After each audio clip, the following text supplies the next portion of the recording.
Welcome, everyone, to this Good Leadership Podcast. My name is Charles Good, your host and the president of the Institute for Management Studies. This podcast is designed to provide you with actionable insights and tools that you can use from discussing the research, stories, and background from recognized experts and practitioners to accelerate your impact in your current role.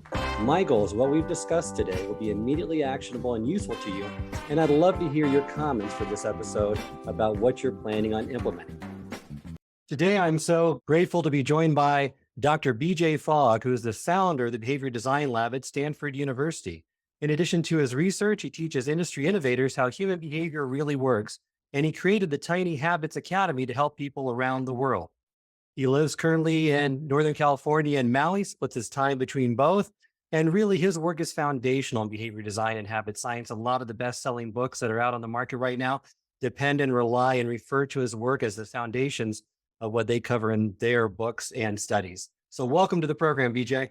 Hey, Charles, thank you for having me. I'm super happy to be here. Thank you so much. I'd love to get started and just kind of ask you about what got you interested in behavior design and habit science. Did it happen early on? Yeah, I mean, if you want to go back to childhood, I was raised in a home and a culture that was all about optimizing. That's within the framework of Stephen Covey and Clay Christensen and all part of this Mormon culture where it was like, set goals and become a better you and all that. So I really grew up in this. I didn't think it was unusual. And then academically, as I moved on, I got really interested in language and the power of language, but mostly to influence good behavior. And then one thing led to another, and I became an experimentalist, like a behavior scientist that runs experiments, so a quantitative method away from the humanities and away from linguistics and quantitative linguistics, but always in the service. So as I look at the history, it was always in the service of how do we help ourselves and others be happier and healthier? And that really comes down to behavior change in so many ways. Well, that's great. And I completely agree. So isn't behavioral design all about habit design? Can you differentiate the two for us? Because I think a lot of people think that they're one and the same. Yeah. So in my lab about 2010, we renamed my Stanford lab to be the Behavior Design Lab. Okay. At the time, nobody was using behavior design or behavioral design. And we thought it was unique, but it ends up that people started using the phrase behavioral design and so on to mean, I don't know, a more convenient name for designing for behavior change. When we talk about behavior design in my lab, in my work, it's a specific set of models that I'm sure we'll talk about and a specific set of methods. Okay, so it's a systematic way of thinking, systematic way of designing under the umbrella of what I and we call behavior design. Now, it can apply to any type of behavior. Habits are one type of behavior. So if I wrote on this blackboard here, and I won't, in a big circle is the word behavior. In a smaller circle is the word habit. So habits are a type of behavior. But another type of common behavior is a one-time action. Like you inviting me to this podcast was a one-time action and me saying yes. So I'm not doing this habitually. We're doing this one time. Me storing some books right here and organizing the books is a one-time action. Now, putting the books back in the right place might be a habit, but there is a one-time action. So that is a type of behavior. So habits are a subset of the larger category of behaviors. And they always, any behavior type, whether it's starting a habit, stopping a habit, doing a one-time action, will always come down to motivation, ability, and prompt. So that model, I suspect we'll talk about, applies to all types. But habits is a specific type that is about a behavior you do quite automatically. So when you're thinking about designing for habits, you're thinking about the other components, but you're also thinking, how do we reinforce this behavior so it becomes quite automatic? So people do it without deciding, without thinking very much. Yeah, thank you for providing that distinction. And for our listeners to really think of that as a type of a larger picture, right, of behavior design is the habit design. Because you identified 35 different behavior types. Then you kind of whittled it down to 15 ways to change behavior. And it's a nice framework, but you can't use it for design very well. Right. But it shows kind of where habits fit into that overall structure, correct? Yeah, exactly. And so thank you for doing the background work on this. If people want to see the academic paper on 35 different ways behaviors can change your habits, you can search, I call it the behavior grid, even back then. that academic publication is nice and it's fine, but it's not practical for design. And it turns out just to be too complicated for most uses. So I then condensed it, like you said, to 15 different ways behaviors can change. And 10 of those 15 relate to habits. So if you go That's to behaviorgrid.org, you'll see the 15. And it's not that useful for design. It's kind of like a periodic table of elements. It's nice to know. But if you're designing a new, let's say a new soup recipe, you're not looking at the periodic table of elements.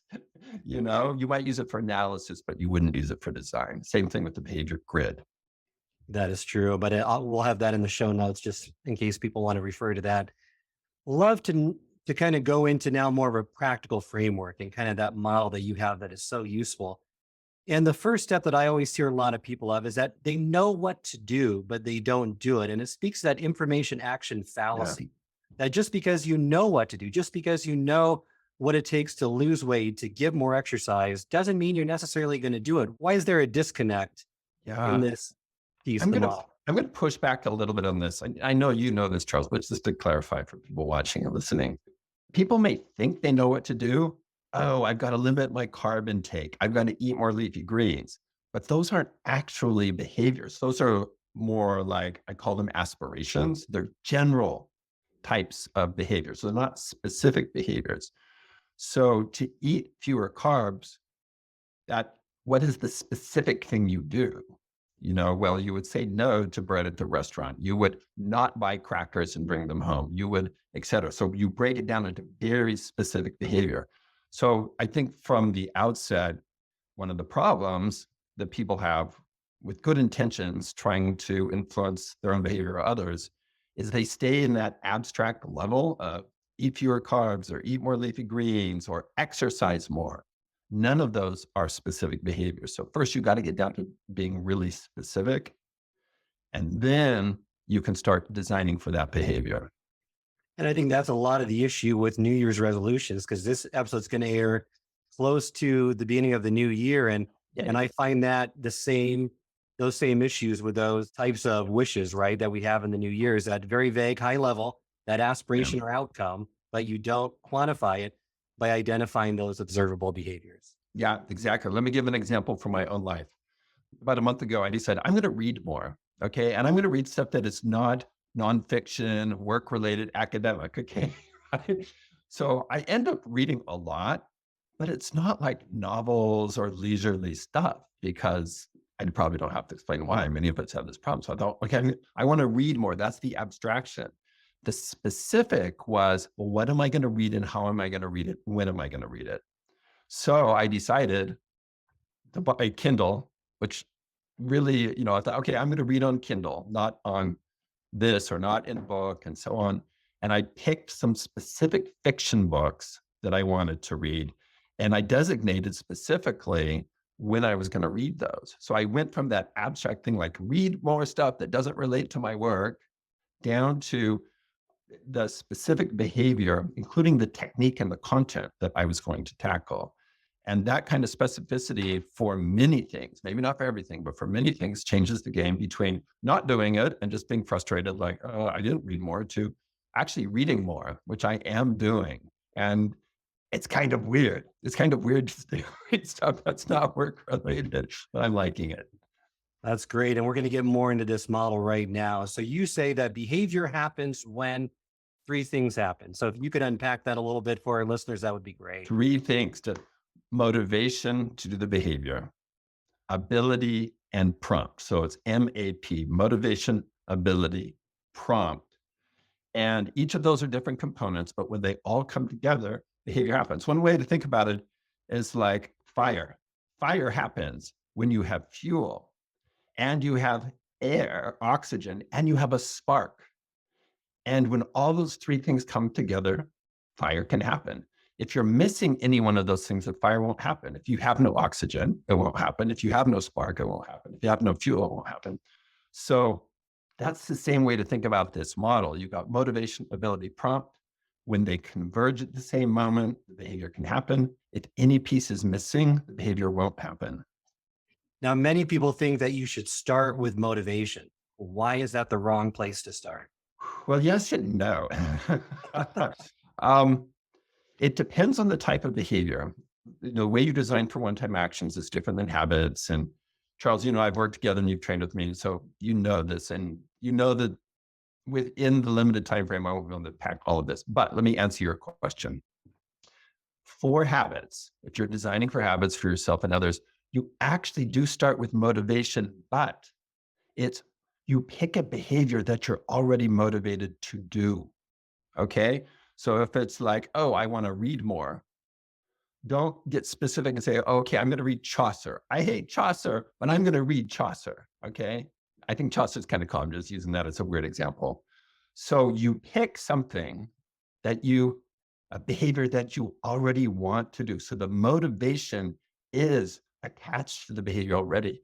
The mistake is to pick something you don't want to do, like reading Chaucer, and then trying to tack on or somehow pour the motivation sauce over it later. That's a big mistake when trying to create habits for yourself or others. Well, and that's something that people look at, and a lot of time they are identifying behaviors they really don't want to do. And one of your first maxims is help people to do what they already want to do. So you're right. You got to be motivated to do it, but don't focus on that piece. And really, the first step is what we kind of talked about already. Identify that aspiration or outcome that you really want to do and Yeah. get clarity around it. But don't Yes. make it too specific from the beginning. So let's pick an example, and maybe work through just an overview of the model. Let's say for the new year, we want to lose some weight or we want to get exercise, right? We want to be healthier in terms of just doing more exercise. So that would be a good aspiration, correct? To have going into it. It's not too specific, but Yeah. it's big enough to where you can both identify some behaviors around it. Yeah, maybe. So now you're having me put on sort of my health dietitian hat, and that's not really me. But I've been in this space enough to know that exercise is not a very good tool for the weight loss. So if you're really shooting for weight loss, design for changing your eating behavior. Okay. So first and foremost, you got to make sure that the behaviors you're going into will lead to the outcome you want. So first you've got to line up what are the behaviors that will help me reach this outcome. And let's kind of change it a little bit. Let's say somebody wants to sleep better Okay. because physical activity, I believe, does contribute to that. So of all the different ways you could sleep better, one-time actions like get a better bed, and one-time actions like put in blinds to block the light, and one-time action buy a sound masking machine. Those are one-time actions. You could also do things like magnesium, that would be habits, and so on.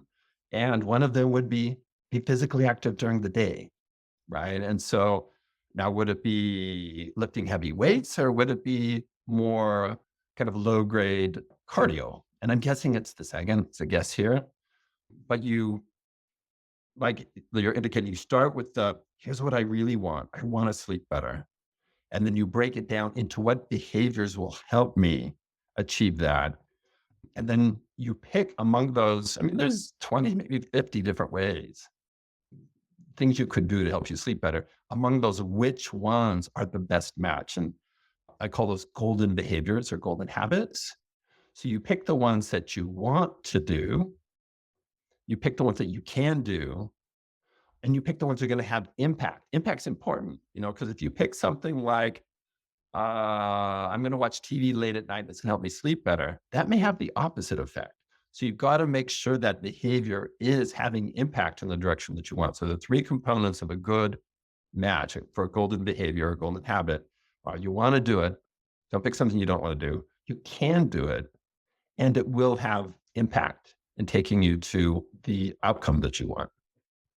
And first, you want to make sure that you identify enough behaviors. So you don't want to stress yourself out by finding, what's the ideal behavior for me to do at this one point in time, but kind of look at it, brainstorm about it. Yeah. You have different terminology around that, but just to get enough of that magic wanding experience done. So then you can focus map on the behaviors that you've identified and find those golden behaviors, like you said, that have the impact that your ability is of such that you can do them and you're motivated to do them as well. Right. For most of the objectives we have, what people would often call goals, there's a whole bunch of different actions or habits you could do that would take you there. There's not just one. Like sleeping better, there's a whole bunch of different options. me reading more. There's a bunch of different ways to do that. I could have decided to listen to audiobooks. I could have decided to read the books, physical books I already own. There's a whole bunch of ways. So, like you said, explore the many, many options and don't just settle on the first thing that comes to mind. Like if it were that easy, like the first thing that come to mind, you probably would have solved this years ago. It's sleeping more or sleeping better, reading more. So behavior design is a process. It's a systematic process where you're not guessing at the best new habits. You are systematically deriving those. Okay. So, and that's important because when you just guess, like, oh, what's going to help me lose weight or what's going to help me read more, that's just a guess. You didn't systematically figure out the best thing or the best set of behaviors. And the nice thing about the process too is it's an iterative process. So as you're trying these and some of the things don't work, you have checkpoints along the way. Well, let's try to make it easier. Let's Yeah. try to find different prompts. So it's not that you have this onus that you have to get it right the first time. You're likely, like you said, not going to get it right, but there are ways in which to improve the outcomes or the probability of success as you go through the process. Yep. And in the tiny habits world, so I started teaching tiny habits in 2011 after doing it a year on my own. And I've personally coached through email over 60,000 people. And then we have tiny habits coaches and so on who are available. You can work with them. And we still have a free 5-day program people can take.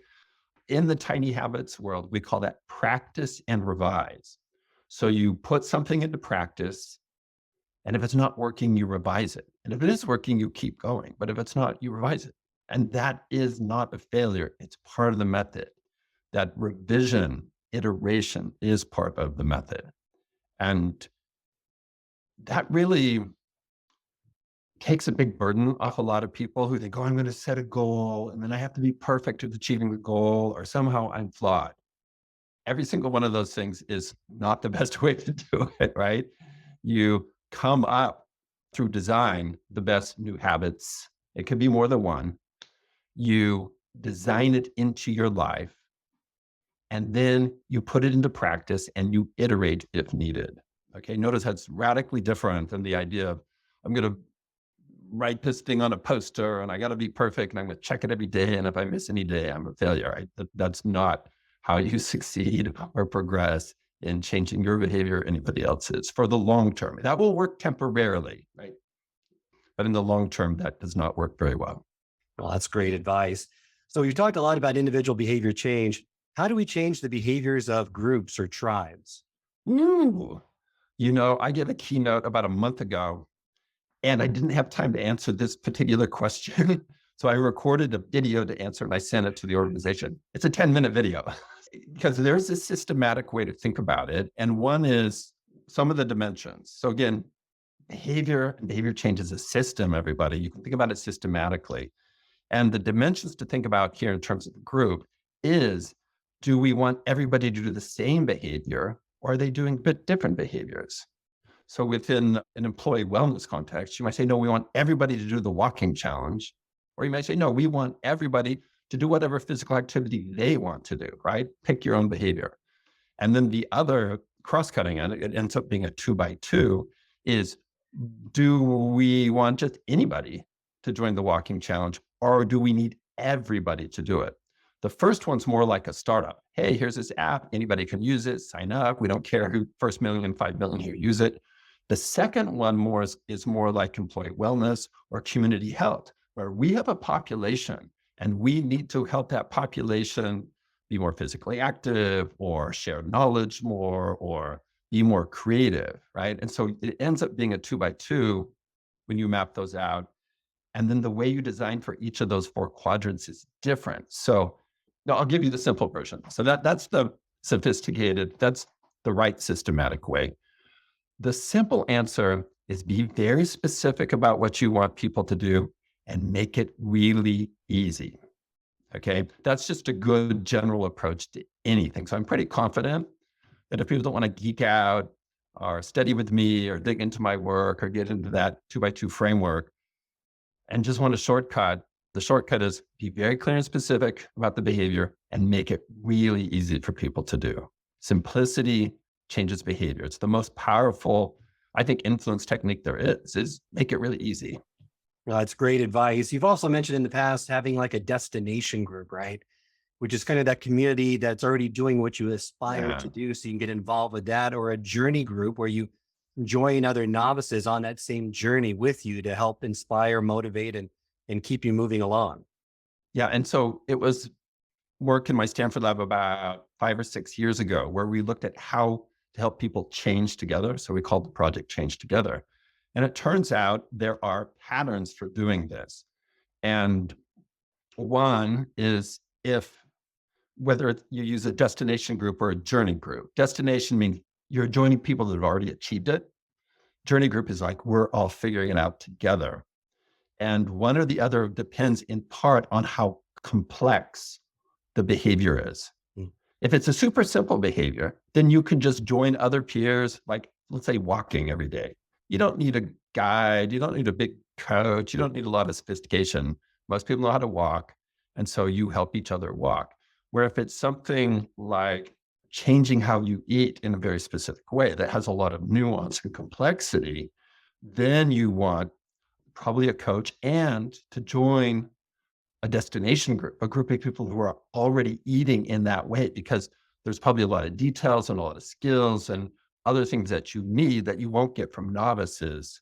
And the novices essentially are the people in the journey group who are just like trekking along together, figuring it out. You want more of a destination group for those kinds of changes. Thank you for providing that. How important are your coworkers, your friends, and on changing your behavior, and what role do they really play? Because there's some evidence that you are the combined total of the five people you spend the most time with. Is that Yeah. true? Or I don't know if I mean, statements like that can be interpreted in lots of ways. right? But what I am confident in is that the people around us influence our behavior a lot and influence our behavior more than we care to admit. We're hugely influenced by the social world around us or the perceived social forces around us. And, we're social creatures. We're wired to be pack animals. We're wired to want to have status or acceptance in a group and to not get banished or low status in a group. And as such, and this is so powerful. This dynamic is so powerful that in the mid 90s, I ran laboratory experiments, like bringing people in the lab, and they worked with computers that they were led to believe that they were social actors and you were a teammate with this one or you were not a teammate. Okay. And this was a very rigorous study and people can find it. It's called Computers as Teammates. You can find it published in the 90s. And computers, our social wiring is so thoroughly embedded in us that when computers give us signals that they are social entities, we will behave in cooperative social-like ways with the computers, including changing our behavior. Even when it's just a computer. A lot of the people in the experiment were coders. They were technical people. These were not naive people. It's just that we're so deeply wired to be social and to behave in these kind of herd-like, pack-like ways that, yeah, absolutely. So one way to change your behavior for good is to find and join a group that is doing the behaviors you want and not hang out with the people who are doing the behaviors that you don't want. Now, I can say that easily, but that's in the real world pretty hard to do in a practical way. It's not impossible, but it's pretty hard. There are some ways to do that, and it's a great way to help move your life to where you want it to be, is hang out or somehow have a social connection with people who are doing the behaviors that you want to do. Great advice. And I love that book that you did, Persuasive Technologies. I know it's somewhat dated now, but if you read that book and you look at what you've proposed, a lot of those things have already come to fruition. It's People thought I was insane to be talking about how computers are going to influence our behavior. They just thought I was crazy because back then it was about user friendliness was the cutting edge thing. And it's like, no, okay, we're going to do this, but eventually this will be to influence people and change their behaviors. We're like, oh, you're insane, BJ. It's like, no, this is coming for better and worse. This is coming. So published that book, came out in 2002. And despite what the media says, it was a bestseller and big hit, it was not. Like the reception of the book was a gigantic yawn. Like nobody cared because they weren't. And it was like, hey, people, I'm pointing out the potentials and the pitfalls. We should be really worried this is coming. Now, people didn't get really worried until about 12 years after that. And now it's really hard to think of very many digital technologies that are not about influencing our behavior in some way. It's pervasive. Yeah. You're right. Definitely ahead of your time, and more people should have been aware of that and listened to that, because it did happen, and it probably even happened on a greater scale than what you imagined. So as we reach the end of this episode, I love to leave our listeners with a call to action. What is a first step in behavior design that they could take today? Buy the Tiny Habits book, but that's a huge one. Well, it's not buying it. It's actually reading it and applying it. But let me give a really simple, straightforward one that's free. Look at any behavior that you want to make more common in your life and spend 3 minutes saying, how do I make this easier to do? Explore. Don't worry about how do I motivate myself to do it more. That's just one component. Go to the ability. How do I make it easier? And list ways to make it easier. You don't have to spend 3 hours, 3 minutes. You might, in 30 seconds, have some great answers. And then start making it easier to do.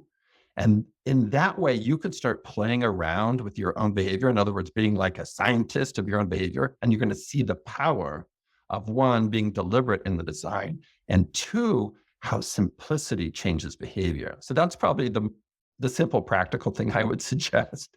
Yeah. And hopefully that then motivates you and inspires you to do the one-time action of buying the book, and then the habit of reading the book till you're done and applying it in your life widely. But I know that's a tall order. Thank you so much for joining me today. Remind our listeners how they can get in contact with you and where they can get your best-selling book, Tiny Habits. Well, the bjfogg.com is sort of like the dashboard for other things. And of course, you can get the book Tiny Habits anywhere they sell books, at your local bookstore if you can, right? Right. But again, that might be too hard to do. If nothing else, go to Audible and listen to the preface. So I had Audible move the preface, a special preface for the audio version, in front of the paywall, so you don't have to pay for it. And that will give you, and that's not in the printed book. I recorded but I'll give you a sense of me and give you a sense of why this book and why it matters. So that's pretty easy to do. So one, the general answer is bjfogg.com. Two, to drill down a little bit more about who I am and what's behind my work in ways that we didn't talk about today, Charles, I would say go to Audible and scroll down a little bit, and then my preface will be right there. It's about 15 minutes. Thank you so much, BJ, for being on the program today. Really appreciate it. Thank you. This concludes this episode of the Good Leadership Podcast. If you like what you heard today, please go ahead and share this with your colleagues and friends and anyone else who might find this valuable. If you'd like to subscribe to the podcast, it can be found both on Apple and Spotify, and also be found on the Institute for Management Studies website at ims-online.com. And until next time, remember, it's not what you know, but what you do consistently that makes a difference. Thank you for listening to this episode of the Good Leadership Podcast. I hope you enjoyed this deep dive into this topic and all the tips and tools that were shared. If you enjoyed this episode, I encourage you to share with others and post about it on social media. As always, you can head over to my LinkedIn page where you can see all the latest articles and posts from me. You can also go to our YouTube channel, which has video recordings of all the episodes of this podcast, along with bite-sized segments called single servings that are designed to answer your most pressing leadership and management questions. I look forward to serving you in the next episode, so hit subscribe and I'll see you then.